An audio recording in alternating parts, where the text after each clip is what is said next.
use that in class when we do the AP board wants you to know what some of the major industrial regions of the world are, so we'll analyze those a little bit. It's actually a full-day section of our notes. It won't be on your vocab quiz. Yours will be on the vocab quiz. What did you ask? Least cost location. Okay, I want you to think about this for a minute. Can you guys find weight gaining and weight losing? Yeah. We're going to do weight gaining, weight losing, market orientation, resource orientation, and least cost location all at the same time. Thank you. That's pretty good problem. Yeah, so Was least cost location supposed to be least cost theory or? Oh, shoot. it's in the least cost steering model, so I'll help you with that too. Okay. Okay, so first of all, we're going to start with bulk gaining and bulk losing, which is the same as weight gaining and weight losing. Okay? You ready? No.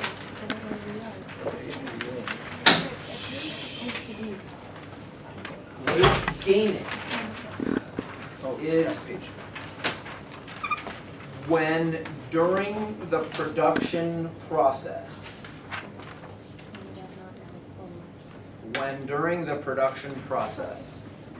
the product gains weight or bulk.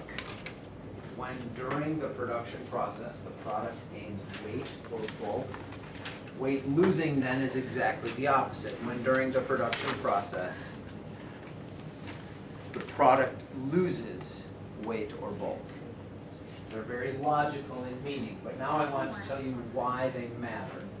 So weight gaining is when we produce something, it gets bigger or heavier.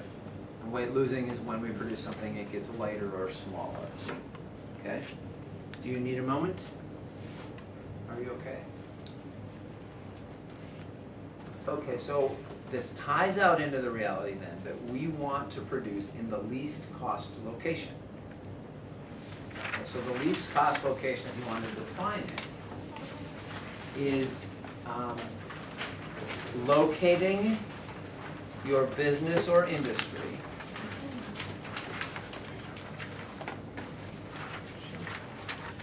to minimize costs. So the least cost location is locating your business or industry to minimize costs. This is a huge conversation because now we're talking about Chinese labor and all kinds of transportation things. When the least cost location came up, we were really talking mostly about a market orientation or a resource orientation. Did you see those on your list? Are those on your list? I'm not even sure. Market orientation. Okay, so let's talk first about market orientation since I know that one's on your list. If I am in the industry of selling bread, so, yeah, like pita, but Not the pita. But pita actually works in this, but it's more complicated than I can tell you using pita's story. So here's the deal. If I'm a bread maker, so there's, in the Kansas heartland, they're growing wheat. So I have two choices. I could put my bread factory right by the wheat, and then put all the bread in trucks, and stack it and rack it, and drive it miles and miles and miles to the market. But I'd have one bread factory. Or, bread factories can exist by most cities, and a truck of flour can come up, and then I make the bread near the market and send them out to market. Because bread gains so much bulk, and because bread is way more huge when you distribute it, bread is market oriented in its production. So it's produced near the market to minimize transportation costs. And then you should put behind that in parentheses, bulk gaining industries. Coke bottling. Coca-Cola bottles in St. Cloud and distributes to Elk River and the surrounding areas.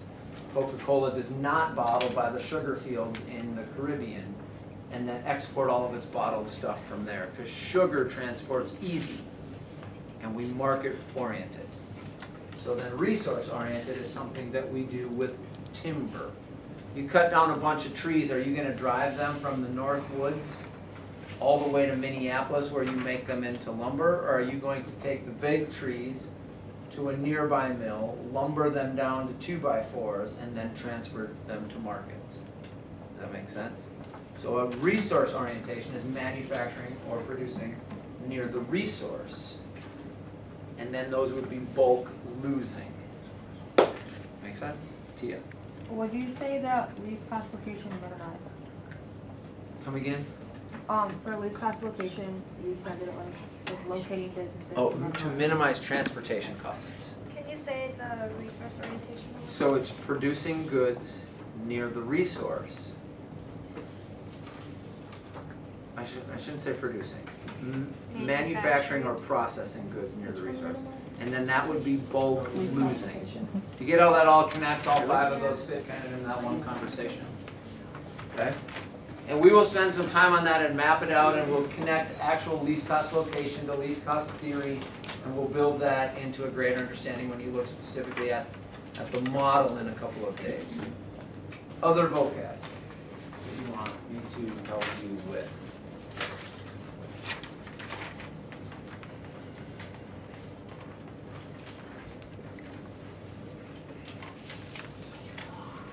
Wow, you guys are smart. The rest of them seem okay? Did you get threshold and range? That one's come up a couple of times today. Threshold is the number of people necessary to sustain a business. So it's the market size necessary to Market sustain area a of business. the service. So it's the number of people to keep a business going. How, read yours, Riley. Market area of the service. That's a little bit of a, it's not probably quite an accurate enough definition. So go with the number of people needed to sustain a business. Okay? Here's a really tricky question. Who needs a larger market area? Who needs a greater volume of people? A Lamborghini dealer or a coffee dealer? Coffee shop. Pardon? All of you say a coffee shop because this is the weird way it works. A coffee shop needs more people to actually come into the door, right? But what percentage of people in a community enter a coffee shop? Pretty measurable number, right? What percentage of people in a market actually enter a Lamborghini dealership? Very, very small, right? So the market area, the threshold, or excuse me, yeah, the threshold of a coffee shop is small. Like a 5 or 6 mile radius that has 20,000 people in it. The threshold of a Lamborghini dealership is millions of people in order to find enough buyers to sustain that business, right? Make sense? It's not the number of customers, it's the number of people in the market. It's kind of a backwards way of thinking about it. Once I add range, maybe it will make sense to you. The range is the distance people will travel for a good. How far will you travel for coffee? 2 miles. Well, not far, right? When I go to Dunbrose, you know that. There's a dude that used to come in there every morning. Every morning. His name was Kevin. He retired. Haven't seen him since. Because he lives in Malacca and he would stop because Dunbrose was on his way to work. Haven't seen him since he retired. The range is too big. So in Lamborghini dealerships, range is ginormous because you only buy it once every few years. So you'll go 150 miles to get your Lamborghini, right? The range is huge. Thus, the threshold is huge. It needs that whole huge volume of people to get 1 or 2 or 5 Lamborghini buyers a year. Coffee shop has a small threshold and a small range because out of the 20,000 people that live in Elk River, if 400 of them go to Dunbrose every week, the business is going to make it. But if we have 20,000 people and 1 Lamborghini buyer in it, is the business going to survive? So it needs a bigger threshold and a bigger range, right? That making a little bit of sense? So threshold's number of people, range is the distance they'll travel. Okay. Any other questions or confusions in there? And remember, this is an open note test. although it's not an open time test, just because you're gonna be paging through your notes and trying to figure out answers, doesn't mean you get an extra 60 minutes to take the quiz. So you still gotta have some study prep ahead of time so that you can get through this in your 40 to 47 minutes. Is the vocab quiz also? Yeah. Yeah. So, Is Fordism just another name for assembly line production, or was it what was created after assembly line? Fordism is an expression to describe the idea that we transferred from cottage industries into mass production factories. So it used to be before Fordism that if I was selling textiles, I would buy cotton, I would spin it, I would weave it, and I would sew it. It's a cottage industry all contained. Fordism is mass production in a factory and in an assembly line. So it's really a transferring small cottage industries into large-scale factory production. I love the part where we talk about Fordism and post-Fordism. It's a really great lesson. I think you'll appreciate how the world's economy is changing from that conversation. I honestly believe this. I don't think we get to have a conversation. Let me rephrase it. I don't think we get to do a unit that has as much relevance for you as this one. Because you're talking about post-high school jobs, and we're gonna be looking at which ones are going to India, and we're gonna be looking at whether or not you want your next president to ban NAFTA or support NAFTA. All the economic things, a lot of the economic things we look at really point to how your world is shaped and what you might want to be thinking about as you shape it as a voter and a buyer and a consumer and everything else in your next 70 years of life. Any other vocab questions? Linda? Export processing zone? Okay, an export processing zone is a region with factories that produce goods for export. And I'll tell you outside of the definition what it means. It's a region with factories that produce goods for export. If you go into northern Mexico, do you think there are factories? Are they making goods for Mexicans? So they are processing exports in zones. See how those words make sense of the word? So there's a region in China where they make a ton of stuff, most of it leaves the country. Export processing zone, they're all about the periphery, all around the periphery. Chris? What about if you have industrial parks designed by government to provide tax and other incentives to export firms? It's not wrong, it's maybe too specific. Because not every one of these export processing zones in our world is a government designed thing. Nike goes in sometimes and just starts building factories with permission from the government. The government doesn't charge Nike taxes sometimes. So there's truth in it. You're not wrong. I think that my definition is a little bit clearer to you for what it might look like better. Okay. Other questions? And that also confuses it with another term we're going to get to later. You're good? Okay, then what I'm going to do is spend a couple of minutes introducing us to Econ Unit through this sheet. If you want to, while you guys are vocab quizzing, I'm going to come around and check notebooks. I have an activity where you're going to be doing some work on Wednesday. I should be able to get around and check notebooks. I have a formative assessment next week when I should be able to get around and check notebooks. So you're going to want to make sure your ag notebooks are ready to go by Monday. Can we get the rubric for that? I don't know if I passed it out. It's been in here. Did I not give this to 6th hour? No. That's what What? 5th hour. You're 5th? I gotta do this again? Which was 6, yeah. Just one more time. One more. Yeah. I was gone, I think it was Is it really, really hot in here? Yeah. Dying. You should go open that door over there. Shoot, it doesn't have holes in it.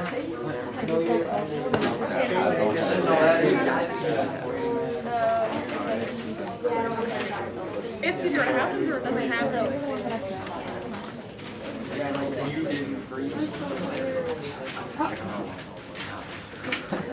That way, obviously. You know what I'm talking about. Lisa, what's the deal? Sorry, folks. Should have had that before. And then your Monday or Tuesday.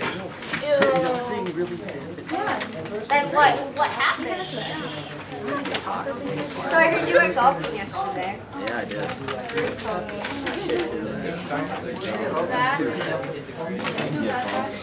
Oh, this is due Monday, isn't it? This is due Monday? No. Can you remind me? Because I'll probably forget. Oh, kid laugh and then once you We can make it now it's in order. that thing's happening every month. Oh shoot, somebody else asked me for a hand up. I said I would have more of it. No one? What? No, I Thanks. The yellow last one is not coming. You wrote like 10 times. What? You don't want to go up. You are being hard. Talk louder. You don't know that. I have a huge pile of miracle rices. I need one of those. Please. Wondering what hour I didn't get these. I don't want to. I'm fine. Right. Okay, that's for you. Not it, but What is I'm gonna tell everyone right here's the deal. You're the one who All right, ready?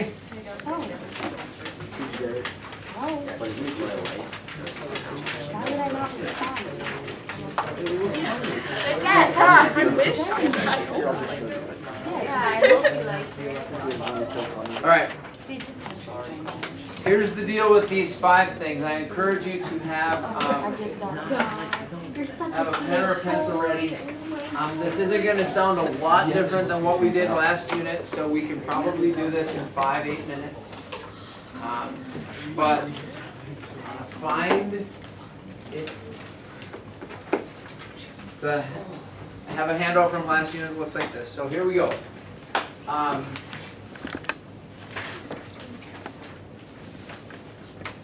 Extractive industries or primary industries are those that we say are closest to the ground, or they are resource acquisition. There's a lot of different terminologies that fit that. I'm going to give you a couple of little things that I think you should write. Are you ready? Yep. I would write mining, forestry, and farming. So you know that that's the kind of job. We also had the conversation last unit about the reality that we are doing more and more of this in the periphery and less of this in the core, correct? Okay. Have any of you ever been to the town of Hibbing? Yeah. I went through it. Oh, really? So you go up there quite a bit? I don't know if Ava can answer these questions or not, but does it seem like the town is kind of old, worn out? Maybe you got some empty houses and things like that? Yeah, Hibbing in the 70s was booming mining town. Somewhere in the early 80s, it got to become a lot cheaper to buy steel from China, to buy iron ore from China. You don't buy iron, you don't mine steel, you mine iron. And so the economy of Hibbing is decaying because we are choosing to buy iron from China more cheaply. No. My grandpa used to have And and you could walk back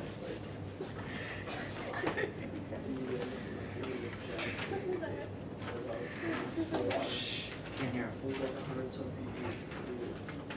The water was? So you'd go swimming? Ladies, be quiet please. So you go run all back there? But it wasn't being mined anymore. No, there's just a bunch of empty pits like all over the place. Yeah. That's a sad truth for northern Minnesota. If you are a Nordic skier and you go to Giant's Ridge, or a downhill skier for that matter, that's a part of it is a former iron mine. So point being, this, which used to be done in our country, is now very much an exported type of activity. Chris? Aren't they supposed to fill up those mines or something? Do not have environmental requirements of the miners when they're done. What? Well, cause, I remember, I think it was 7th or 8th grade, we learned about some of the stuff in science, and she said, like, sometimes they fill up the mine or something like that. Probably sometimes, but one of the realities, I don't know where you find enough fill. They're big. They're really big. Maybe turn them into dumps or something, I don't know how else you're gonna fill them. Colin? Doesn't Minnesota still operate its taconite mine? We do have a few taconite mines of the north that never closed, and several more that have reopened. The iron mining of northern Minnesota is apparently growing again. I could do some statistics and figure out how much has been produced out there, but some never shut down, but others had, and now many are reopening, I think. Some are reopening, I don't know about that. Okay, secondary. Here are some things I would describe that as: factories, industry, manufacturing, assembly. So factories, manufacturing, industry, assembly. These would be cars, these would be computers, these would be steel milling, okay? Steel milling. It's really an interesting deal, and I don't know if I can quickly enough find pictures. I should have left them open because I had some. This is Pittsburgh today. It's really a clean city. It's quite a pretty city.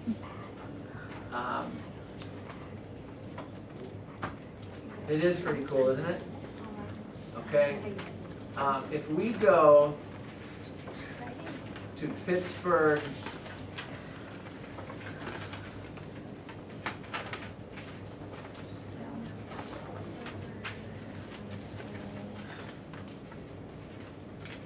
this is a more truer look of Pittsburgh from 40 years ago, 30 years ago.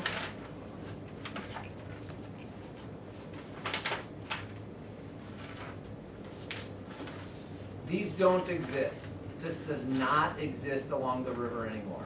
I've been right up here. This is gone. I wanted to tour a steel mill. They said they're all gone. Closest one they said was about 60 miles away. Okay? So the point of that symbolism and imagery is that secondary activities also are being outsourced. You might want to write by 1 and 2 that they are outsourced. Okay? Levels 1 and 2 are outsourced.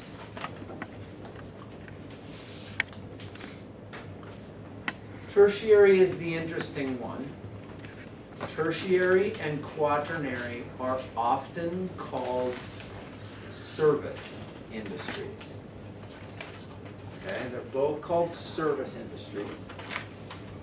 Tertiary are at markets. I love this definition.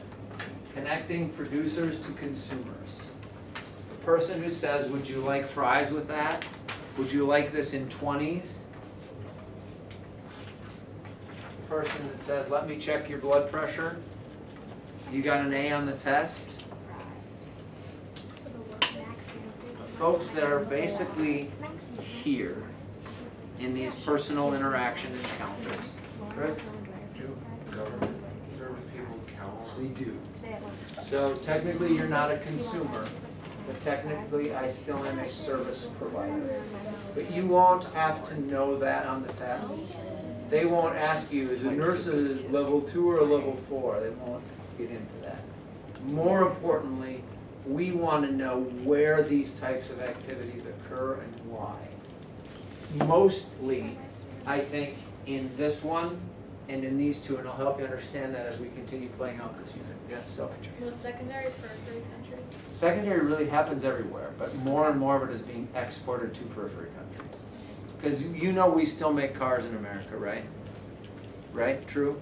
But a lot of the cars we drive are built, assembled in Mexico, made in Japan, okay?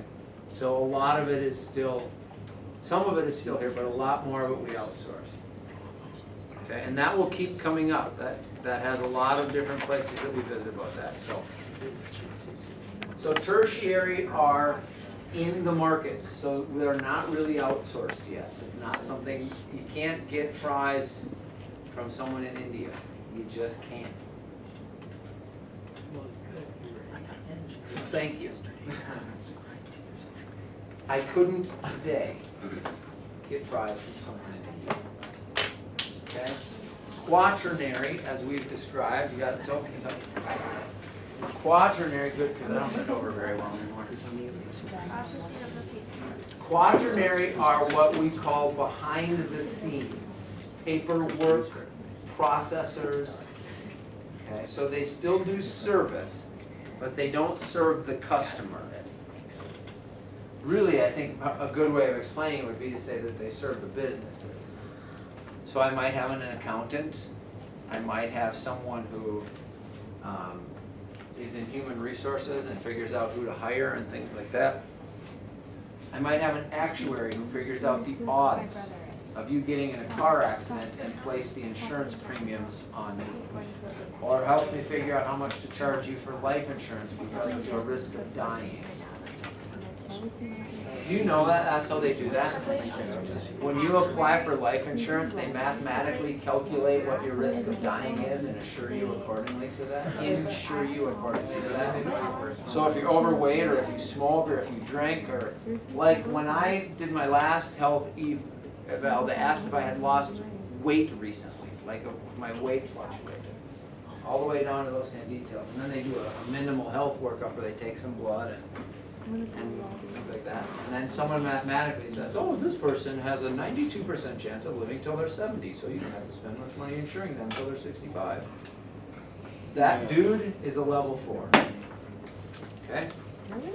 And then quinary is one that I think you should understand the location of. Okay? Because in our modern economic structure of things, the level 5 is figuring out how to do it better. It's research and development, and it's marketing. So the folks hired to figure out how to make cooler and better Nikes, almost all of them work in Oregon.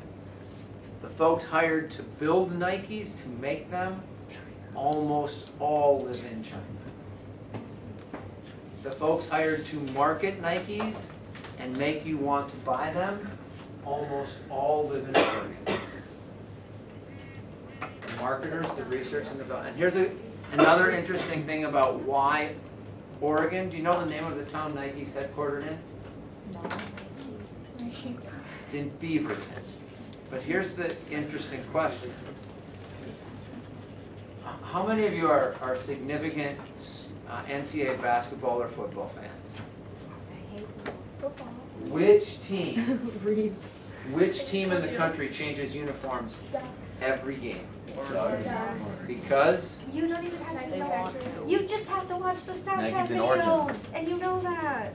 because of their close relationship with Nike.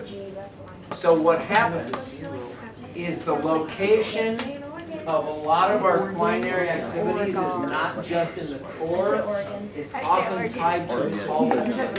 It's not Oregon.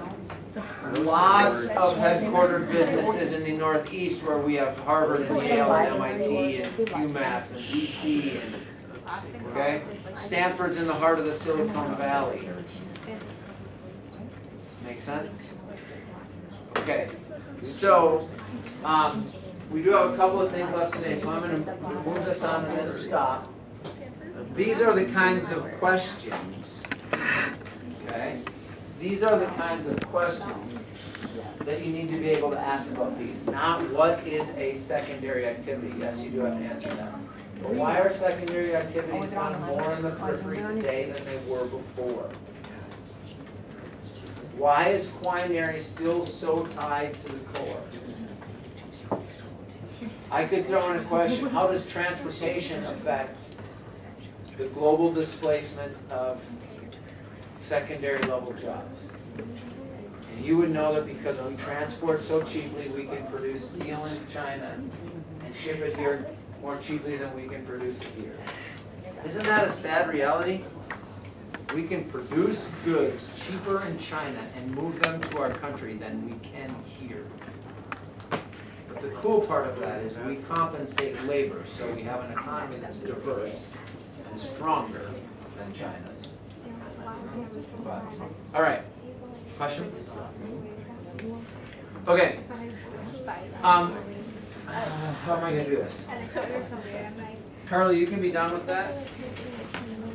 Okay, I know how we're gonna do it.